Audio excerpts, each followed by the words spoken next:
Go ahead. Go ahead.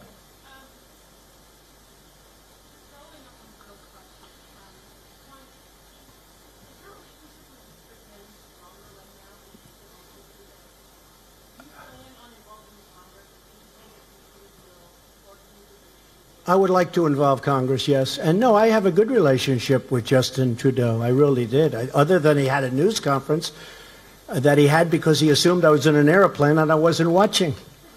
He learned that's going to cost a lot of money for the people of Canada. He learned. You can't do that. You can't do that. We left. We had a very good relationship. I've had a good relationship with Justin. I have a good relationship with all. I have a very good relationship with Angela Merkel. But on NATO, we're paying 4.2%. She's paying 1% of a much smaller GDP than we have. We're paying 4.2% on a much larger. We're paying for, I mean, anyone can say from 60 to 90% of NATO.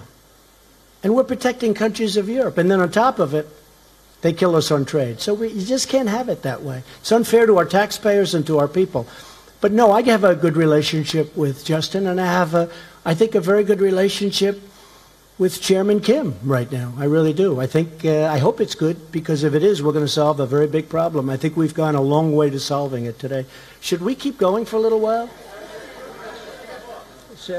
I don't know. It's up to the legendary Sarah Huckabee Sanders. Should we keep going, Sarah? Okay, we'll go. Well, I don't care.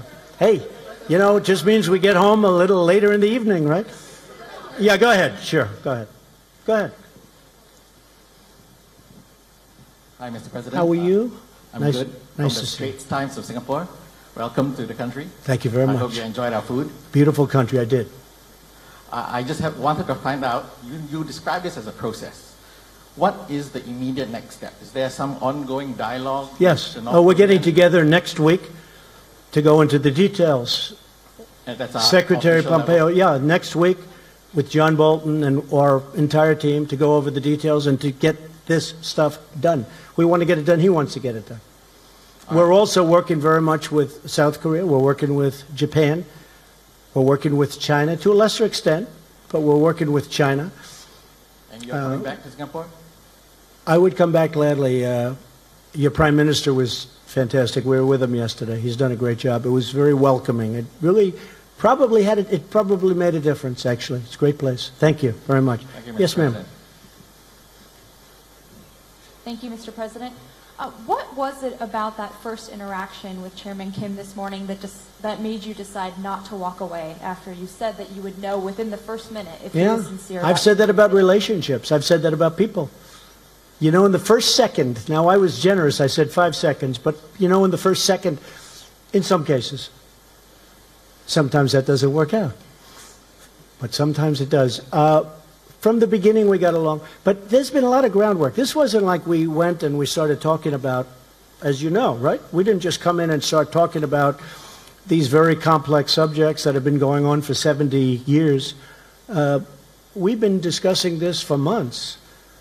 And, you know, once the rhetoric stopped, once they did a great thing. You know, North Korea did a great thing by going to the Olympics. Because the Olympics, and President Moon will tell you this, the Olympics was not exactly doing great. People didn't feel like being bombed out of the opening ceremonies. You know, they weren't exactly selling tickets. And as soon as the chairman, Chairman Kim, said, let's participate in the Olympics, it sold like wildfire and was a great success as an Olympics. It was a great success. He did a great thing. But since that time, pretty much since that time, because as you know, a delegation came from South Korea who had just met with North Korea. They came to the White House. They told me lots of things, including the fact that they'd be willing to denuke. We have one of their great people here today, that they were willing to denuke. And once that started, we have been really talking about that from the end of the Olympics, when the whole delegation came to say various things, including denuking. If I may, a second question. In the document that you signed earlier today, North Korea agreed to commit to denuclearization. To borrow a phrase that you have used to criticize your predecessors and political opponents, how do you ensure that North Korea is not all talk, no action? Well, I think, can you ensure anything? Can I ensure that you're going to be able to sit down properly when you sit down? I mean, you can't ensure anything. All I can say is they want to make a deal. That's what I do. My whole life has been deals. I've done great at it. And that's what I do. And I know when somebody wants to deal, and I know when somebody doesn't. A lot of politicians don't. That's not their thing. But it is my thing. I mean, again, this really could have been done, I think, easier a long time ago. But I know I just feel very strongly, my instinct, my ability or talent, they want to make a deal. And making a deal is a great thing for the world. It's also a great thing for China. Because I can't imagine that China is happy with somebody having nuclear weapons so close. So, China was very helpful. So I think he wants to make a deal. Can anybody be certain? But we're going to be certain soon because the negotiations continue. Okay? Thank you very much. Go ahead. You mentioned that you have raised extensively the issue of human rights with Chairman Kim.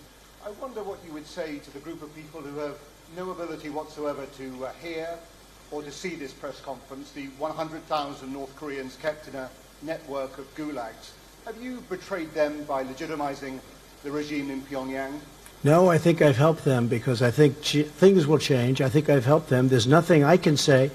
All I can do is do what I can do. We have to stop the nuclearization. We have to do other things, and that's a very important thing. So at a certain point, hopefully you'll be able to ask me a much more positive question or make a statement. But not much I can do right now. At a certain point, I really believe he's going to do things about it. I think they are one of the great winners today, that large group of people that you're talking about. I think ultimately they're going to be one of the great winners as a group. Yes, sir. Go ahead. Go ahead. Yeah. Would you ever consider removing the sanctions without significant improvement in the human rights situation? No, I want significant improvement. I want to know that it won't be happening. And again, once you start that process, there'll be a point at which, even though you won't be finished for a while because it can't happen scientifically or mechanically, but you're not going to be able to go back. Once we reach that point, I'll start to give that very serious thought. Yes, go ahead. Go ahead. Go ahead. You first. Mr. President, did you also discuss the cost of denuclearization and how North Korea is about to foot the bill while the crippling sanctions remain in place? I'm from Challenge Asia, Singapore. Well, I think that South Korea and I think that Japan will help them very greatly. I think they're prepared to help them. They know they're going to have to help them. I think they're going to help them very greatly. We won't have to help them.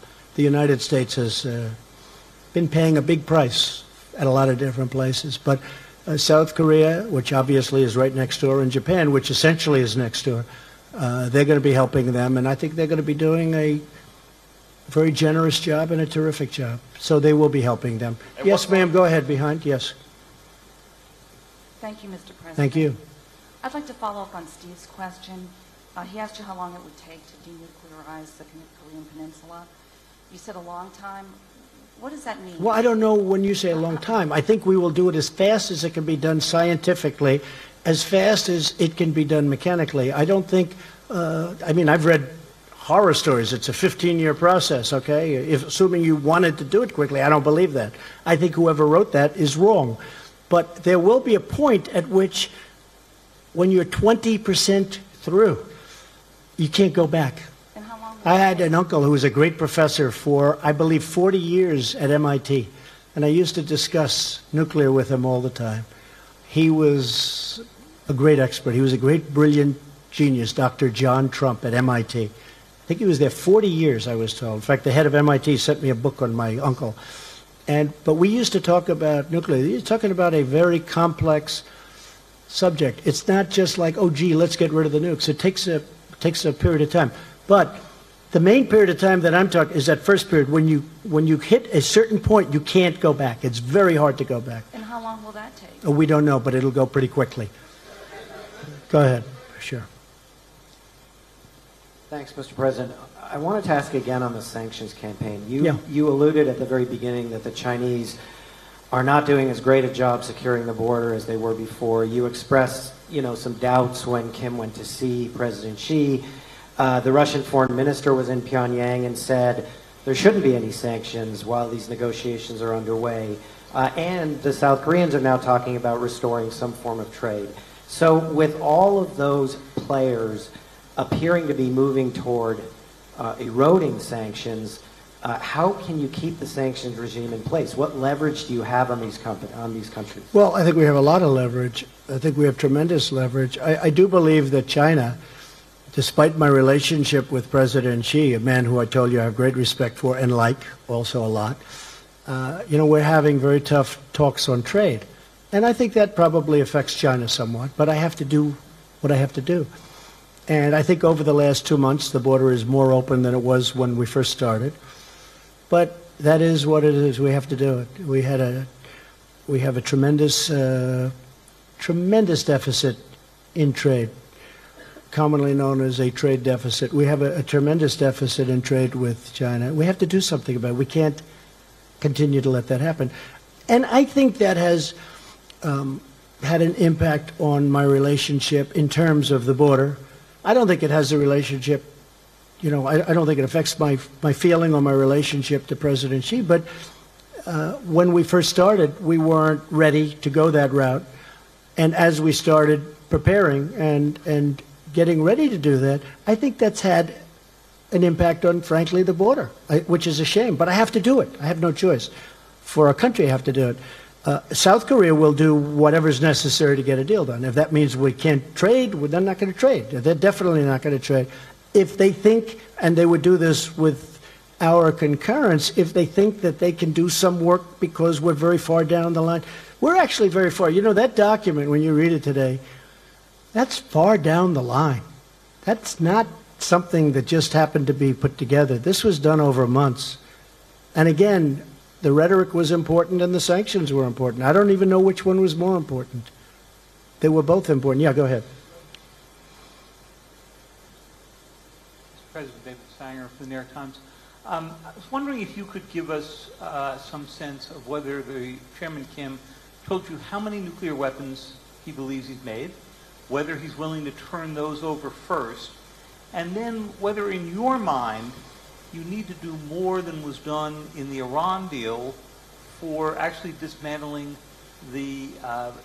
both the uranium and the plutonium processes, and whether or not you had a sense that Chairman Kim really understood what that involved and had a timetable in his own mind of shutting that. Well, David, I can tell you he understands. He understands it so well. He understands it better than the people that are doing the work for him. That is an easy one. As far as what he has, it's substantial, very substantial. The timing will go quickly. I believe you'll see some good action. I mean, as an example, one of the things with the missile set, I think you're probably surprised to hear that was a throw-in at the end, the missile set. But I really believe, David, that it's going to go very quickly. I really believe that it's going to go fast. And it is a very substantial arsenal. There's no question about it. I used to say, maybe it's all talk and no action. But we have pretty good intelligence into that, although probably less there than any other country. You understand that maybe better than anybody in the room. Probably less there than any other country. But we have enough intelligence to know that what they have is very substantial.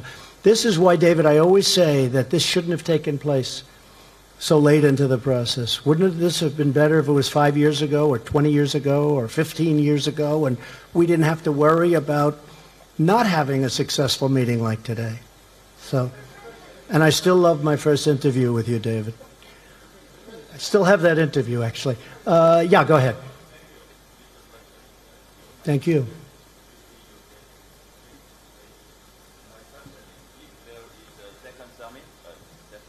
If there is a second summit with Chairman Kim Jong-un, will it be in Pyongyang or Washington? We haven't set that up. We'll probably need another summit. We'll probably need, or meeting, we could use a different term, but we'll probably need another one. I will say this, we're much further along than I would have thought. I did not think we'd be here. I thought, and I've told people, I didn't want to build up people's hopes too much. I told people, I thought that this would be a successful meeting if we got along, we developed a relationship, and we could have maybe gotten to this point in 3 or 4 months from now.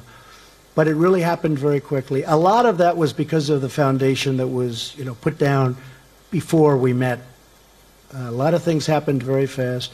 We didn't have, as an example, bringing back the remains. That was not one of the things that was on our agenda today. I brought it up at the very end because so many people had talked to me about it, and I brought it up at the very end, and he was really very gracious. Instead of saying, well, let's talk about it the next time, he said, it makes sense, we will do it. And he knew, you know, they know where many of those incredible people are, where they're buried, along roads, along highways, along paths, usually, because our soldiers were moving back and forth and they had to move rapidly. It's very sad. But he knew, and that was brought up at the very end, and you know, it was really great that he was able to do it. A lot of people are going to be very happy about that. Yes, go ahead, please. Thank you, Mr. President. Thank you. Emerald Robinson, One American News. Congratulations. Thank you. Thank you for the nice way you treat us. We appreciate it. Really, it's very good. It's really beautiful what you do. Go ahead. So you... And now I'll probably get this killer question. Well, I do want to talk about the future of North Okay, Korea. it's all right. Specifically, the people are... Kim Jong-un is saying he's wanting a brighter future with prosperity for his people, yet we know they lived under oppression. You showed him this video of what the future could be like, but do you have an idea specifically of the model that he would like to go towards? Economically, is he open to more economic freedom? It's a good question. So you saw a tape today, and that I think was done really well, but that was done at the highest level of future development. I told him, you may not want this. You may want to do a much smaller version of this. I mean, you're going to do something, but you may want to do a smaller version. You may not want that with the trains and the everything, you know, super, everything the top. And maybe you won't want that. It's going to be up to them. It's going to be up to them. It's going to be up to the people what they want. They may not want that. I can understand that too. But that was a version of what could happen, what could take place. As an example, they have great beaches. You see that whenever they're exploding their cannons into the ocean, right? So I said, boy, look at that beach. Wouldn't that make a great condo behind? And I explained, I said, you know, instead of doing that, you could have the best hotels in the world right there. Think of it from a real estate perspective. You have South Korea, you have China, and they own the land in the middle. How bad is that, right? It's great. But I told them, I said, you may not want to do what's there. You may want to do a smaller version of it, or, you know, and that could be. Although I tell you what, he looked at that tape, he looked at that iPad, and I'm telling you, they really enjoyed it, I believe. Okay? Yeah, go ahead. A couple of more. Okay, we'll do 3 more. Yeah, go ahead. Go. Brian Bennett from Time Magazine. Yes, hi, Brian. Am I on the cover again this week? Boy, have I been so many covers. Entirely possible. Huh? I know. That's Do you okay. now see Kim Jong-un as an equal? In what way? You just showed a video that showed you and Kim Jong-un on equal footing in discussing the future of the No, country. I think that I don't view it that way. See, I don't view it that way. I'll do whatever it takes to make the world a safer place. If I have to say I'm sitting on a stage, I mean, I understand what you're getting at. If I have to say I'm sitting on a stage with Chairman Kim, and that's going to get us to save 30 million lives, could be more than that, I'm willing to sit on the stage. I'm willing to travel to Singapore very proudly, very gladly. Again, I you know, other than the fact that it is taking my time, they have given up a tremendous amount. They've given it up even before, and even add the Olympics to it. You know, you could add the Olympics to the question. They went to the Olympics. They took an Olympics that was going to be a massive failure, that maybe wouldn't have even opened. And they made it a tremendous success by agreeing to participate. Add that to the list of things that they've done. So, Brian, if I can save millions of lives by coming here, sitting down, and establishing a relationship with someone who's a very powerful man, who's got firm control of a country, and that country has very powerful nuclear weapons, it's my honor to do it. Are you concerned that the video you just showed could be used by Kim as propaganda to show him as... No, I'm not concerned at all. We can use that video for other countries. Go ahead.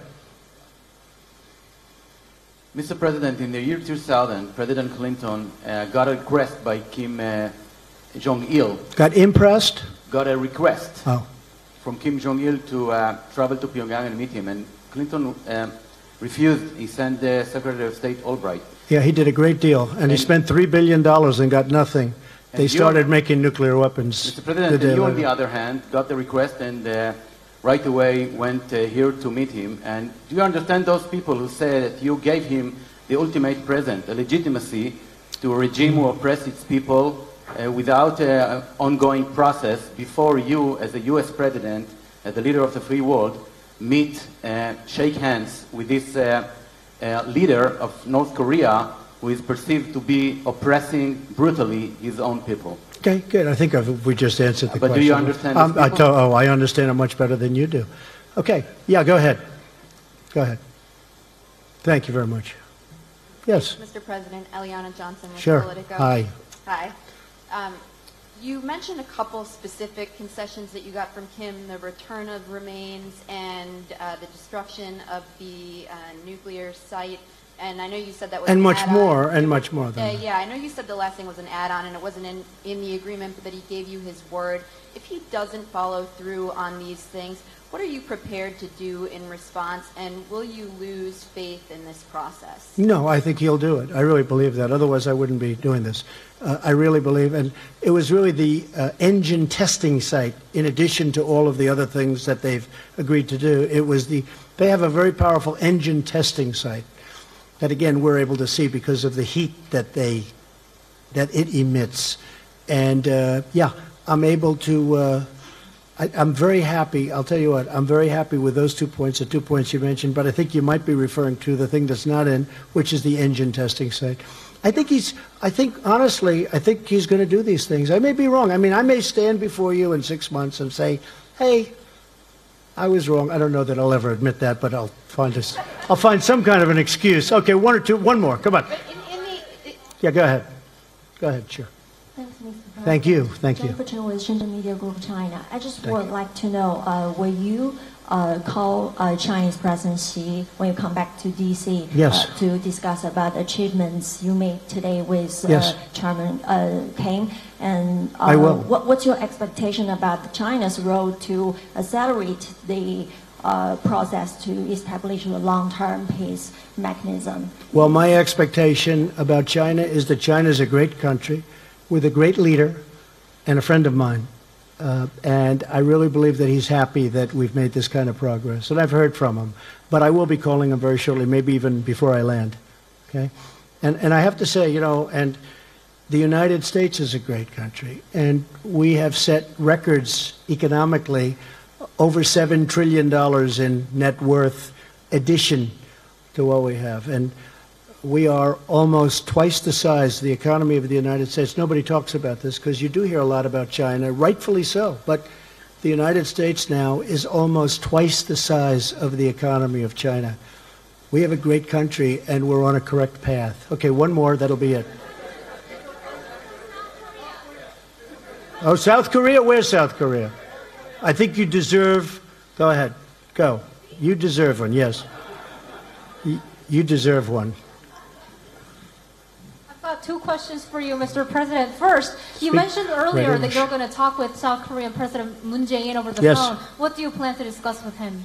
I just want to tell him about the meeting, very successful, and he'll be very much involved in the final negotiation. He's a very, very fine gentleman, also a friend of mine, and I look forward to speaking to him. He'll be very happy when he hears about, I've already sent word to him about what happened. I sent the document to him, actually, and all of the details behind the document.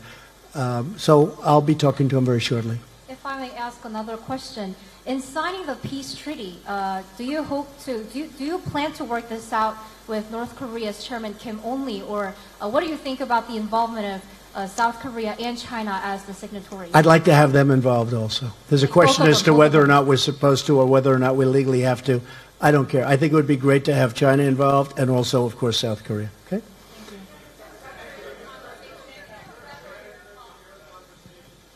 What?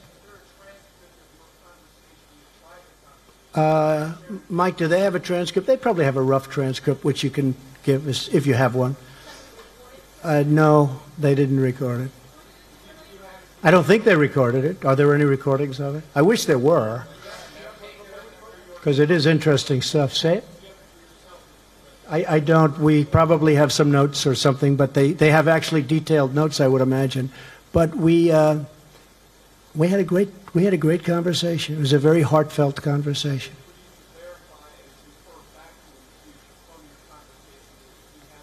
Yeah, well, I don't have to verify because I have one of the great memories of all time, so I don't have to. Okay. Okay. Yeah, but I don't want to discuss it. But what we did is we've had numerous discussions.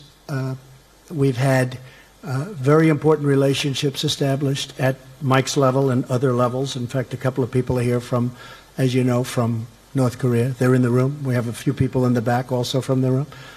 So when we went into this final agreement, very importantly, we really didn't go in cold. We went in with tremendous relationship and tremendous knowledge, and I think that's why we got it done.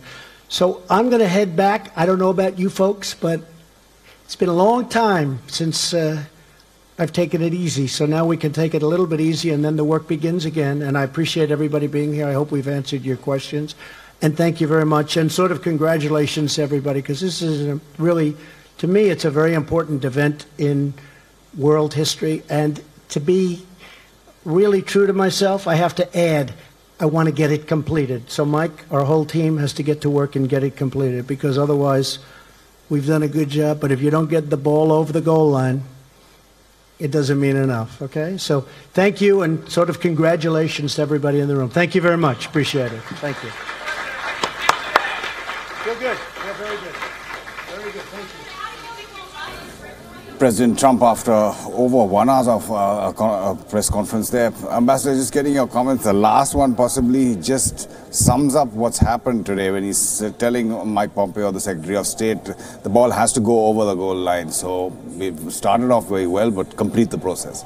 Yes, so I think it was sort of, in a sense, a good start, and the summit will be projected as success. It's gone off, they come out with some outcome, but till they move into the implementation, and as you said, see through the goal line, it doesn't get anywhere. But what struck me in the comments was clearly he was trying to meet the criticism of some of the skeptics that in terms of specifics, not much has been achieved. He wants to project that it's a historic achievement, and the word he used, that it has been tremendous, message to the people of the world, a historic summit. We have come out with a comprehensive document, although a lot of people will say that substance is not there, bringing a message of hope and vision, peace. Then he also referred to the important role of three countries specifically, South Korea, Japan and China. And several times he referred to President Xi as a special person, terrific person, a friend of mine, a great leader, because clearly, I mean, he wants to play the US-China relationship in a certain way, but China will have an important role to play as North Korea moves further. Then he spoke of a new history, new chapter, hope that war situation will end soon, therefore work towards a peace treaty. Although the document talks about denuclearization of the Korean Peninsula, in one of his comments he spoke about North Korea giving up nuclear weapons. Of course, that's their expectation, and that hope they will embrace commerce, there will be prosperity, as he said, glorious new era of security and prosperity. It was interesting that he spoke about North Korea committing to destroying a missile engine testing site, something that is not there in the document. And that while the discussions continue for a while, sanctions will remain in effect. It did not quite indicate when the sanctions would be removed, only when they are satisfied. But in practice, the sanctions will start easing, as he acknowledged that the China-North Korea border has eased up a bit. Again, I thought very interesting. He's saying that he would be stopping the military exercises with South Korea. And in a derogatory manner, he spoke to them about war games. And he said they were provocative. They were very expensive. This is not the kind of language. Seems to be a change in the US, official position. He's saying provocative, where all along they've been calling them defensive. Let me get in Ramesh Ramchandran live from Singapore. Those 2 points that were raised, which weren't there in the document that was signed, Ramesh. One is the destruction of the missile engine test site, which has already begun, and the fact that the US will stop what he called war games, of course, the military exercises on the Korean Peninsula. indeed, as you mentioned, Amitabh, the engine testing site will be shut down. And the war games, Trump describes it as being more provocative, and that he wants all countries, all allies to foot their own bill, so to speak, be it the NATO allies or South Korean military officials. So he wants all of them to share the burden, so to speak. But that said, the interesting takeaway, Amitabh, was that he said that Ambassador Singh used the word substance. Now, substantive outcomes may not have been there in the joint statement, but according to Mike Pompeo, which is tweeted soon after the meeting ended, he says the swagger is back. Hashtag swagger. So if any word best describes Trump's some substantive meetings here in Singapore, I think the word would be swagger. The American swagger in diplomacy is back. That's what the Americans want to put out and send the message across to its allies in the region and beyond. But that said, he did make a point that they discussed nuclear issues, verification issues. This was discussed, but he admitted that it will take a long time. It will not happen overnight or the next 6 months or 1 year. But he says the next week the talks will resume between their respective officials. He addressed Mike Pompeo sitting in the audience, saying Mike and his team will start to discussing next week with their North Korean counterparts. So this is part of a process. The momentum has been set and it will imparted going forward in their bilateral ties as well. Also, he mentioned that America will not reduce troops on the Korean Peninsula. That, to my mind, is significant, making very clear that there is no revisit or revisiting the U.S.-South Korea treaty or the number of troops stationed on the Korean Peninsula. So these are important issues which will be of interest to North Korea and South Korea, both the Korean countries on the peninsula, as also other countries, including Japan, China, and other countries in the region and beyond. Ramesh Ramchandran reporting live from Singapore. Ramesh, your day has possibly just started analyzing all that.